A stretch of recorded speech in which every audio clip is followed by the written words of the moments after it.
So, hi guys. Today we'll start with a very simple and basic topic from polity, which is preamble of the Constitution.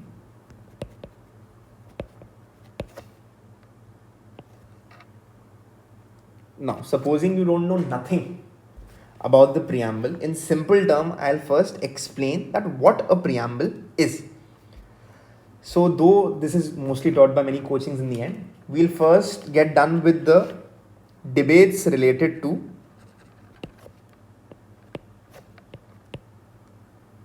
preamble in India.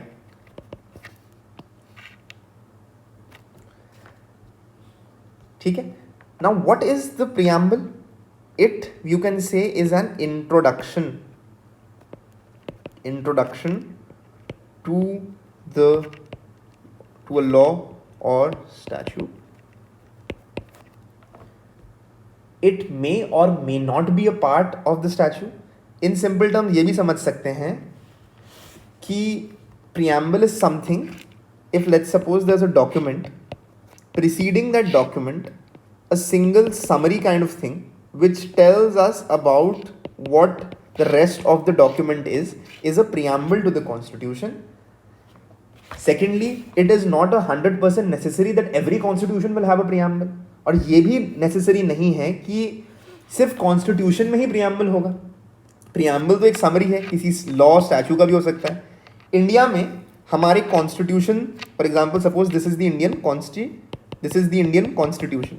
उससे preceding a set of 1 or 2 pages which in brief tells us what the constitution contains is what is known as a preamble. Preamble को लेके if you look at the PYQs, so either the PYQs, let's suppose in 2017 which was asked, very simple question, directly provision of preamble पे question आ सकता है, which is to say that which of the following is not found in a preamble. Following words is not found in the preamble. Which of the following words in the preamble was added by a particular amendment? या एक conceptual question आ सकता है. Conceptual question which we'll cover in the first part itself. Debates to the preamble in India को लेके जो होते हैं. That what is a preamble? Is it a part of our constitution but has no enforceability, or does it have its own independent enforceability and is not a part of the constitution? That is why this component, which though paradoxically given at the end of our textbook, should be covered first, I believe, because PYQ अगर आप देखो, so provision वाला तो anybody can answer because it's more core memory based. This is the conceptual part which I'll try to cover first and then we'll get on with the standard flow of the lecture. इतना याद रखना कि India में supreme court is the one who interprets each and every provision of the constitution. As you very well know, the Indian constitution is a constitution which is the lengthiest in the world and is also drafted mainly by lawyers themselves. Thus, it has many nitty-gritties of law itself in the constitution. That's why the Supreme Court is the one which acts like a final interpreter of our constitution. अब Supreme Court ने भी बहुत सारी reverse मतलब I will say contradictory statements दिए पहले. इन 1960 का एक केस हुआ बेरूबरी यूनियन का. उसमें सुप्रीम कोर्ट का स्टैंस था that no, not a part. उन्होंने कह दिया कि preamble is all right but it is a preceding document to the constitution and is not a part of the constitution. Supreme court ने ऐसा क्यों कहा? Because they took the president from United States of America. Just like our constitution, the constitution of USA too has a constitution, has a preamble to its constitution, and there in USA it is not part of the constitution. USA में preamble is not part of their constitution. Similarly 1960 में Supreme Court ने India में भी same चीज कह दी. But currently is this true? It's not, because 1973 में एक बड़ा फेमस केस था, Kesavananda Bharati case. Pardon my spellings, but just go with the flow. Of 1973, SC overruled its decision and SC further said that preamble is integral part. पहले उन्होंने बोला it's not a part, अब जब part बनाया तो कहा it's an integral part. And the reason was the way in which the preamble was adopted, and this is also a very conceptual thing. Please note, USA में what happened, पहले preamble बना, preamble पास किया, and then constitution बना. So in a way the preamble preceded the constitution. But India में क्या हुआ, and why supreme court ने अपना जजमेंट फ्रॉम 1960 to 1973 चेंज किया. इंडिया में पहले कॉन्स्टिट्यूशन बना और फाइनली नवंबर 1949 में once the whole constitution was done, then the preamble was passed. So in a way in India the preamble walks with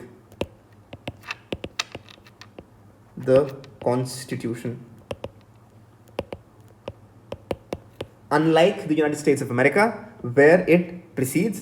That is why the Supreme Court understood its mistake and in 1973 concluded that the preamble is an integral part of our constitution. Okay, so here I've mentioned it. Here not a part, in Keshav Nanda Bharati integral part. Secondly, since it's an integral part, thus like any provision of constitution, we require a constitutional amendment to amend the preamble, which was done once by the 42nd constitutional amendment in 1976, which added some new terms to the preamble. Understood? But always remember that though the preamble is a let's say an integral part of the constitution, but please note supreme court ने ये भी clarify किया that the preamble, this is very important, not a source of power or prohibition upon the legislature's power. Secondly, it is non-justiciable. Now, what does this term mean? Remember this. If in India, this is now an example to make you understand, fundamental right आपकी कोई violate करे, so आप article 32 के under court में जाके court को बोल सकते हो कि मुझे मेरे राइट्स वायलेट हुई हैं, please give me justice. But एक सिमिलर प्रोविजन है directive principles of state policy which promise more economic justice. In that case, you cannot directly go to the court because DPSPs are non-justiciable. Understood? Simple मतलब ये है कि preamble constitution का एक part है, लेकिन preamble में कुछ लिखा है तो आप डायरेक्टली कोर्ट नहीं पहुंच सकते, या अगर preamble में कुछ दिया है so that cannot be the basis of passing a law. Example एक और एग्जाम्पल से मैं एक्सप्लेन करता हूँ. कई सारी स्टेट्स इंडिया में लिकर जो होती है अल्कोहल उसको बैन कर देती है, क्योंकि directive principles of state policy में एक प्रोविजन है अंडर आर्टिकल, मतलब आर्टिकल 47-48 कोई एक आर्टिकल है जिसके अंडर से वो पावर ड्रॉ करते हैं और लेजिस्लेट करते हैं. बट कल को कोई स्टेट प्रियम्बल का कोई प्रोविजन उठा के ये आर्ग्यूमेंट नहीं दे सकती कि अब bringing this law because it's given in the preamble. Preamble yes constitution का पार्ट है, बट अगर आपको कोई रूल बनाना है, कोई लॉ पास करना है या कोर्ट में जाके जस्टिस चाहिए तो खाली प्रियम्बल के प्रोविजन से काम नहीं बनेगा. You need something given in the constitution. Now preamble in a way is a part of constitution, but remember कि इंडिपेंडेंट एग्जिस्टेंस प्रियम्बल की नहीं. It should always be red concurrently with the constitution. Understood? This is the most important and the most conceptual part of the lecture. Once you're done with this, if you have understood this, then please let's move forward and be done with the more mundane stuff, which is the text of preamble.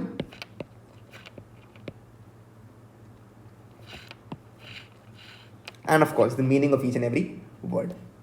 इस पे if you look at the PYQs, simple या तो text से direct question आता है कि is, चार option दिए रहेंगे, they'll ask you which of the following is not a part of the preamble. एक और PYQ जो मुझे याद आता है 2017 का PYQ है शायद, एक और PYQ सिंपल सा रहता है कि एक मतलब which of the following was added by the 42nd constitutional amendment.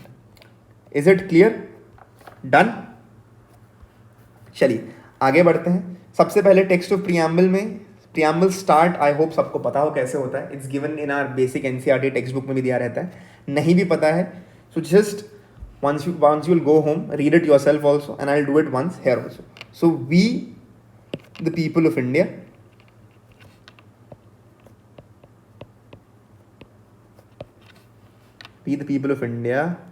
having solemnly resolved to constitute India, there should be capital always, into a sovereign, socialist, secular, democratic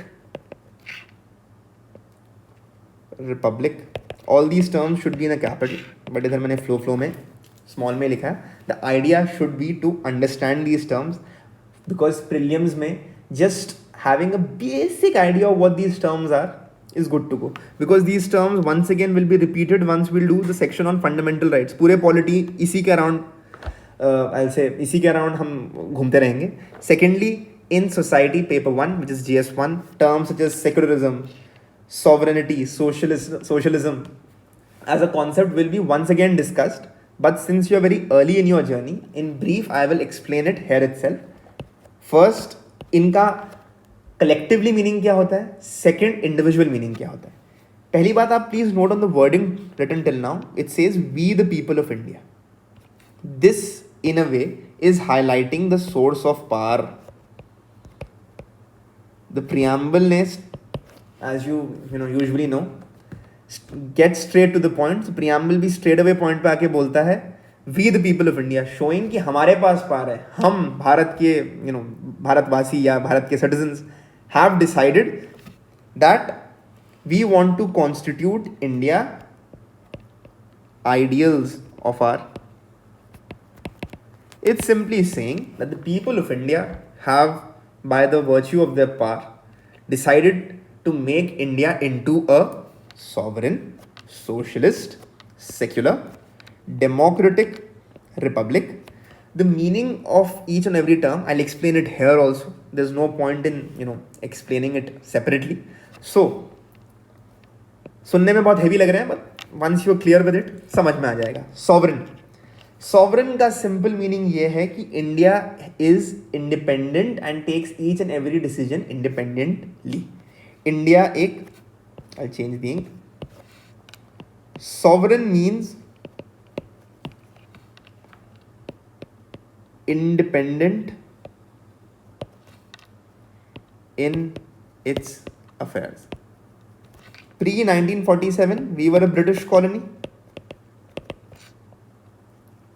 Since we were a British colony, so we weren't sovereign. We were dependent on the British for everything. Sovereign means India को किससे कितना trade करना है. Understood? Since India is a sovereign nation, India will decide to buy oil from Russia or wherever they please. This is a classic example जो आप modern day में देख सकते हो. This is sovereignty. Had India been a colony, so we would have followed the advice of our colonial masters. But since India is without free from any external influence, is independent in its affairs, that's why India is a sovereign nation. अगर आप sovereign ही नहीं हो, then what's the point of being a nation? That's why एक important ideal है sovereignty. Second क्या है? Socialist. अब socialist समझाने का so early in your journey, easiest way is एक spectrum के through करते हैं. एक spectrum में हम लिख देते हैं capitalism, एक spectrum में लिख देते हैं हम let's say communist, बीच में कहीं लिख देते हैं सोशलिस्ट. कैपिटलिज्म मतलब एवरीथिंग इज प्राइवेट प्रॉपर्टी है, प्राइवेट प्रॉपर्टी रहेगी, गवर्नमेंट का काम सिर्फ फैसिलिटेशन होगा, उसके अलावा गवर्नमेंट कुछ नहीं करेगी. सो कोई सोशल सिक्योरिटी नहीं होगी. ओपन कंपटीशन है, आप करिए, परफॉर्म अपरिश. कम्युनिस्ट क्या है कि सब कुछ everything in hands of government. Private property का कोई कॉन्सेप्ट नहीं होगा. अगर मान लो लैंड है तो इधर ये सब प्राइवेटली ओन्ड लैंड है, इधर ये सब पूल्ड है, सब कुछ गवर्नमेंट का है. इंडिविजुअल प्राइवेट प्रॉपर्टी का कोई मतलब नहीं है. Both the methods are very, I'll say very extreme ends of the spectrum. So India ने क्या किया, इंडिया ने एक सोशलिस्ट, एक मिडल अप्रोच ली. मिडल अप्रोच ये ली कि post 1947 we went for a mixed economy. Mixed क्यों? क्योंकि एक तरफ तो we had public sector, PSU थी, हमने नेशनलाइजेशन कर दिया था बैंक एक्सेट्रा का, बट प्राइवेट कॉन्सेप्ट तब भी था. इस मेथड का फ़ायदा क्या है? That this ensures social security to its citizen और welfare of its citizen along with private. This is also called the Nehruvian or Fabian socialism.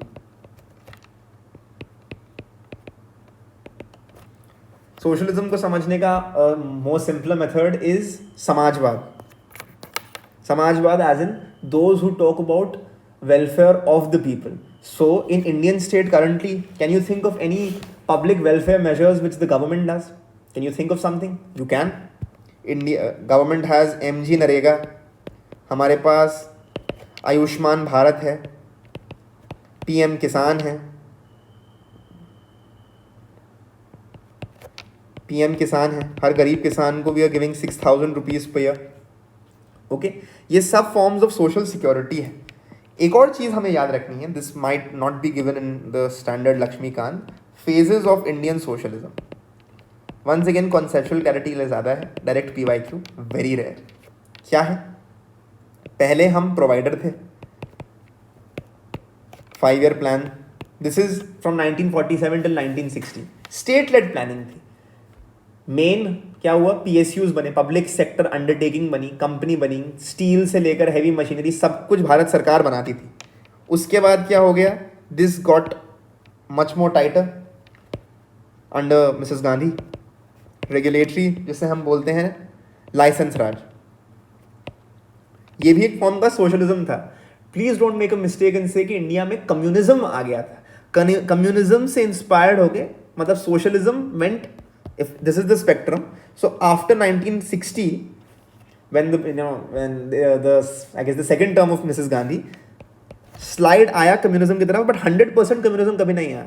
The basic ideology remained that of socialism. Licence raj आया, and post 1991 एक LPG reform हुआ, liberalisation, privatisation, globalisation.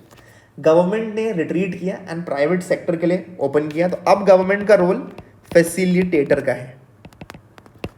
इसलिए अब ease of doing business, minimum government maximum governance, GST reforms, FDI आ गया, private sector को बढ़ावा दिया गया. These are the phases of Indian socialism, but socialism still persists. Social security है इंडिया में, free healthcare, free education, whether it's free income support, DBT, direct benefit transfers. Socialism is face altered, but the ideology of socialism remains the same. Very good. Now secular. Now secularism क्या हुआ? Simple terms में secularism याद रखना, state has no religion. अभी के लिए इतना समझ में आएगा, चलेगा, because this concept is done much more in detail from a mains point of view and also from society point of view. State का अपना कोई रिलीजन नहीं होगा, ये सेक्युलरिज्म है. साथ ही याद रखना कि in Indian constitution provisions like article 25 to 28, आगे पढ़ेंगे, रिलीजियस राइट्स हैं. रिलीजन के लिए भी कुछ स्पेसिफिक फंडामेंटल राइट्स दी गई हैं. Suppose this is an individual, you are giving them certain extra right. ठीक है, किसी को कुछ एक्स्ट्रा दे रहे हो तो this is a positive thing. Thus Indian secularism is a positive secularism. Understood?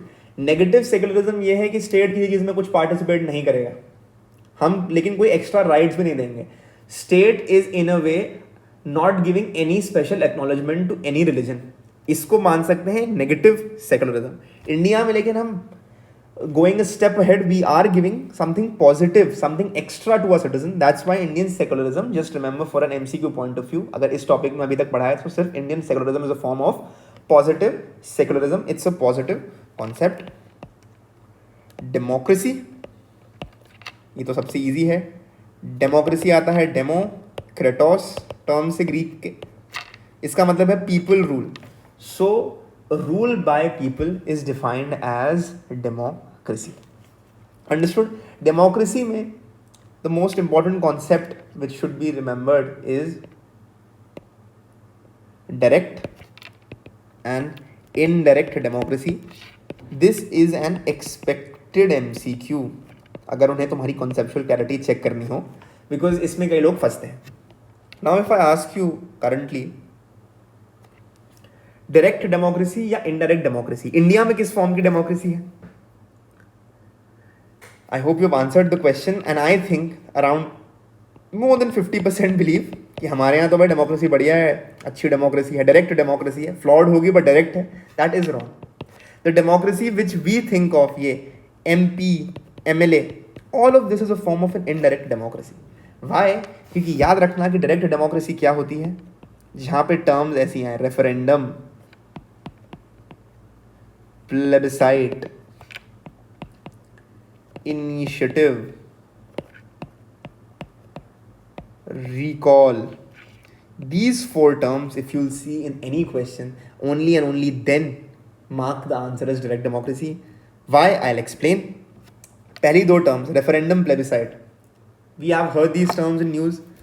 Brexit को छोड़ना था, उसके लिए referendum होगा. There's a demand for referendum in Kashmir, a plebiscite in Kashmir.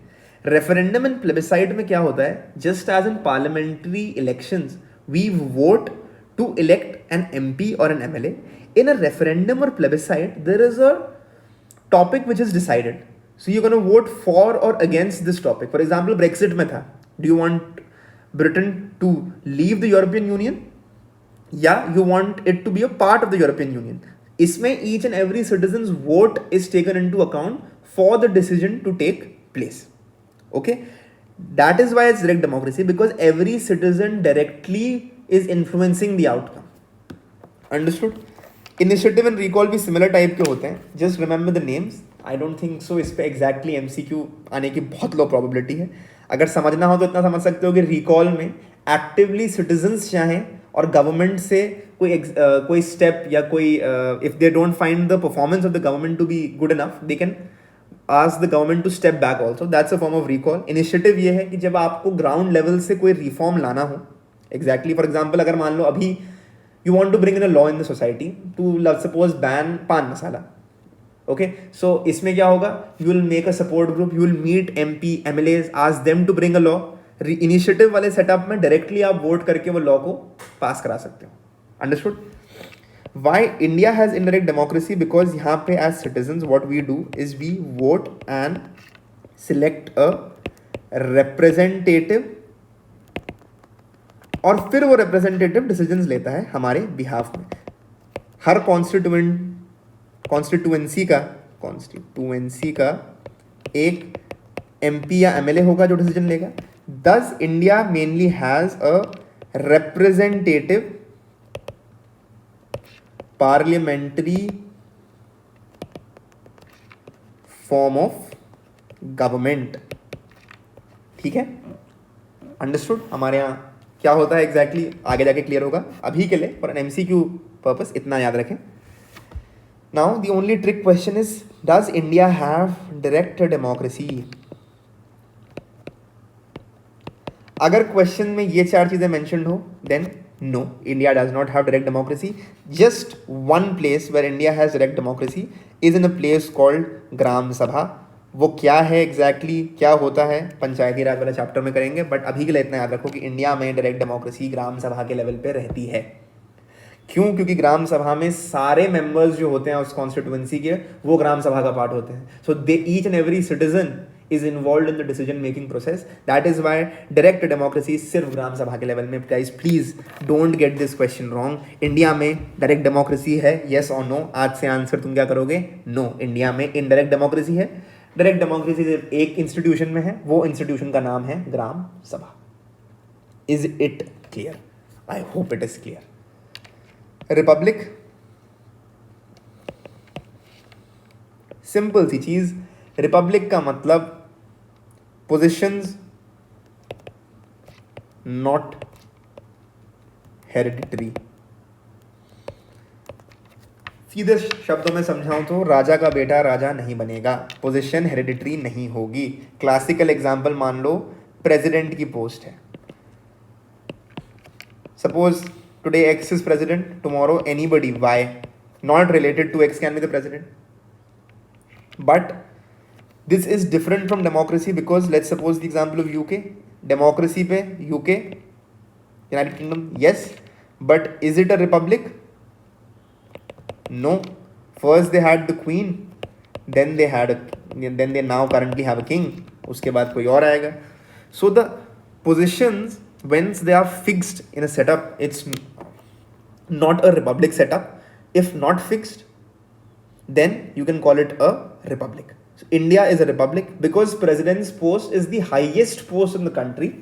That is why it's used to give an example of India being a republic. But this also holds true for all other posts also. The post of governor, the all India services. Let's suppose medieval India था या medieval world था, वहाँ nobles के बच्चे nobles बनते थे, जमींदार का बेटा जमींदार, उसका बेटा जमींदार.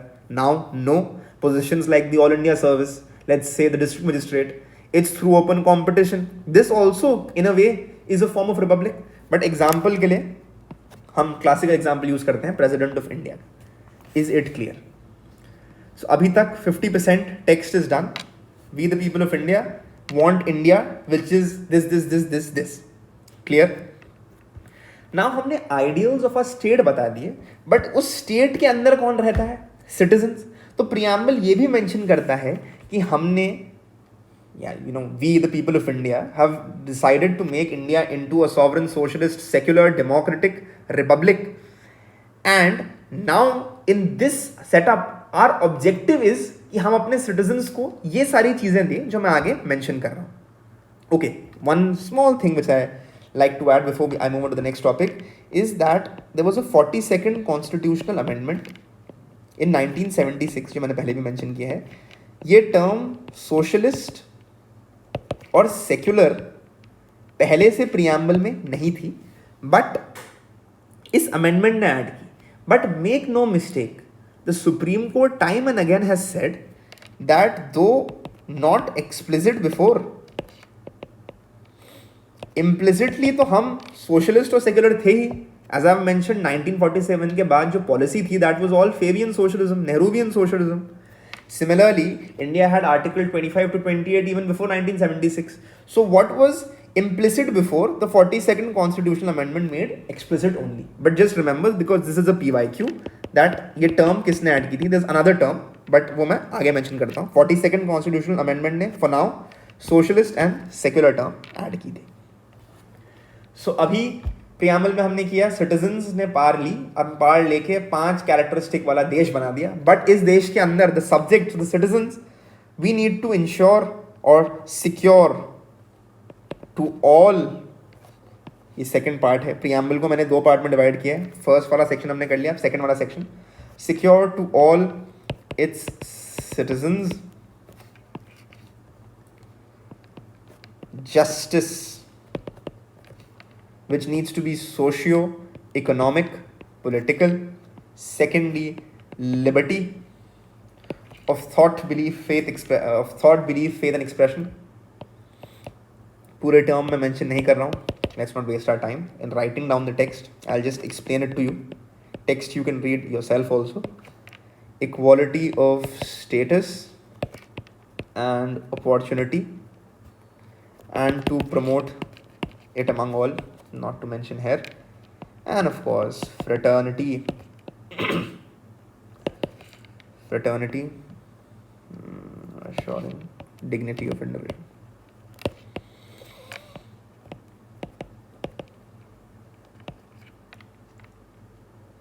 And unity and integrity of nation. एक एक करके बहुत सिंपल टर्म्स हैं. I'll explain the meaning to you guys. Simple याद रखना, what is justice? जब भी हम जस्टिस की बात करें तो जस्टिस के हम 3 एस्पेक्ट में बात करते हैं, socio, economic and political. Now please focus on my words, no need to write it down because you can find this in the text book also. Economic justice simply मतलब हुआ equal distribution of wealth. एक society में जहाँ wealth, money equally सब में distributed हो, वही society तो जस्ट सोसाइटी कहलाएगी. इसी को हम बोल सकते हैं इकोनॉमिक जस्टिस. अब पॉलिटिकल जस्टिस, पॉलिटिकल जस्टिस का मतलब ये हुआ कि every citizen will have equal political rights, equal access to all political offices and equal voice in the government. Simple meaning, suppose there are 2 individuals, one is a Hindu, the other is a Christian, both have the right to vote. The state actively makes sure that the vote of every one citizen has an equal value, whether you are a male or a female. Everybody has equal right to vote. Everybody has access to all political offices, understood, and an equal voice in government. This is political justice. But ये term social justice का मतलब ये हुआ that there will be no social distinction on the basis of caste, color, race, religion, sex and so on. मतलब कोई particular privilege किसी को society में नहीं मिलेगा. बट याद रखना कि इसी सोशल जस्टिस के कॉन्सेप्ट में सोसाइटी में ये पाया गया, for example there are 2 individuals on the basis of caste, even though we have ensured political justice, but society में इक्वल रिस्पेक्ट नहीं मिलती है by the virtue of caste, by the virtue of colour, by the virtue of gender. For example, there's an ingrained institution of patriarchy. It doesn't allow women to have equal rights in the society. So this violates the principle of social justice. To cover this concept of social justice is what we give affirmative action or reservations. Because political and economic justice आप तभी secure कर पाओगे जब society में social justice हो. वरना even if an individual has earned money, has equal say in the political participation of government, but जब active discrimination होता रहेगा, to bridge that gap you give something known as affirmative action और reservation. This concept is a very nuanced concept, more relevant for your mains examination. Also this is something which is done in the GS1 part, society वाले section में भी हम ये करते हैं. It will get much more clearer as we move forward. अभी के लिए बस इतना याद रखो, प्रियम्बल कहता है कि जस्टिस सिक्योर करना है, सोशो, इकोनॉमिक एंड पॉलिटिकल. फिर liberty of thought, belief, faith and expression. Terms like thought, belief, faith and expression सबको समझ में आता है. लिबर्टी का सिंपल मीनिंग इस केस में क्या हो सकता है? एब्सेंस ऑफ रिस्ट्रेंट्स बोल सकते हैं. जो करना है आप वो कर सकते हैं. बट याद रखना कि इंडिया के केस में जब हम पार्ट 3 पढ़ेंगे फंडामेंटल राइट्स का, जो मोस्ट प्रॉब्ली हमें लिबर्टी हमें देता है, उसमें दे आर सर्टन एग्जेम्पशंस या एक्सेप्शंस. इंडिया में अनलाइक सम अदर कंट्रीज आपको लिबर्टी है, बट आर्टिकल 19 जब हम आगे पढ़ेंगे, लिबर्टी मान लो फ्रीडम की है या मूवमेंट की है विद इन द कंट्री, लेकिन उसमें भी कुछ रिस्ट्रिक्शंस हैं. It is not absolute. ठीक है.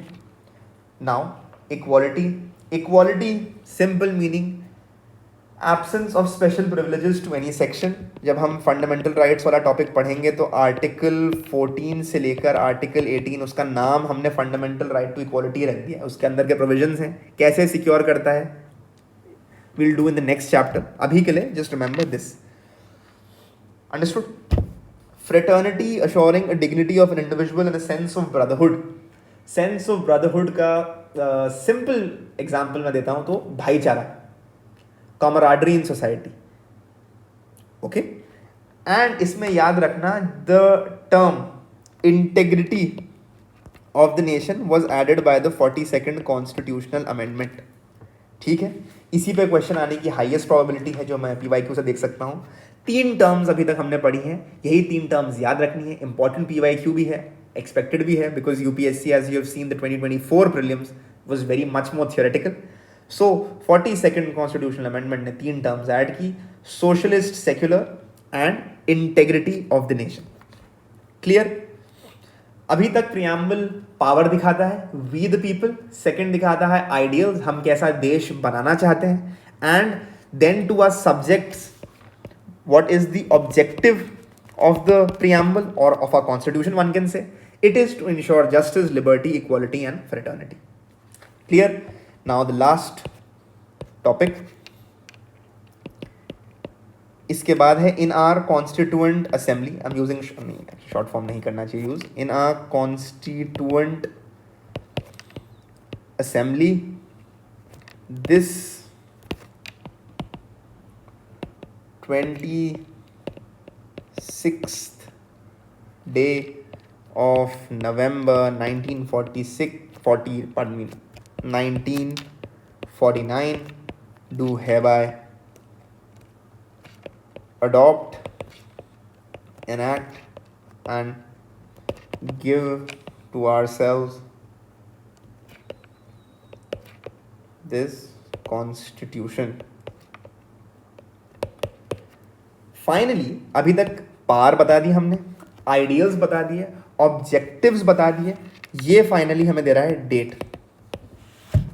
And this, if you note the date 26th day of November 1949 and connect with what I said in the absolute beginning of my lecture, why our preamble, unlike the preamble of United States of America, is walking with the constitution, because हमने पहले पूरा constitution compile किया and then finally खुद की पार से उस preamble को enact, adopt कर दिया. Is it absolutely clear? Any doubts you can ask me. So now for your homework, first things, read this topic,